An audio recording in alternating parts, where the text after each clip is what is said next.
মধ্যপ্রাচ্যের সংঘাতে কিছুটা আশার আলো দেখা যাচ্ছে। একদিকে ইরানের তেল বিক্রিতে নিষেধাজ্ঞা শিথিলের মেয়াদ বাড়ালো যুক্তরাষ্ট্র, অন্যদিকে আলোচনায় বসার জোর সম্ভাবনাও তৈরি হয়েছে। বিস্তারিত তাফসির ফিজার রিপোর্টে। কালার এক্সপার্ট ডার্ক স্যাপ এবং মাইল্ড অন হ্যান্ডস টেকনোলজি সমৃদ্ধ অরিক্স অ্যাডভান্স ডিটারজেন্ট পাউডার আপনার লন্ড্রি এক্সপার্ট। ইরান ও রাশিয়ার জাহাজে থাকা তেল বিক্রির উপর আরোপিত নিষেধাজ্ঞা শিথিলের মেয়াদ আরও ৩০ দিন বাড়িয়েছে ওয়াশিংটন, মূলত আন্তর্জাতিক দেশগুলোর অনুরোধ ও বৈশ্বিক জ্বালানি সংকটের ঝুঁকি এড়াতে এই সিদ্ধান্ত। এর আগে মার্কিন অর্থমন্ত্রী জানিয়েছিলেন ইরানের উপর অর্থনৈতিক নিষেধাজ্ঞা আরোপ করা হয়েছে। হরমুজ প্রণালী বন্ধ থাকায় তেল সংকটের ঝুঁকিতে থাকা দেশগুলোর অনুরোধে এই সিদ্ধান্ত নেওয়া হয়েছিল।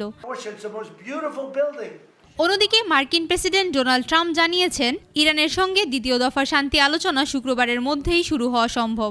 নিউ ইয়র্ক পোস্টের এক প্রতিবেদনে এই চাঞ্চল্যকর তথ্য দেন ট্রাম্প।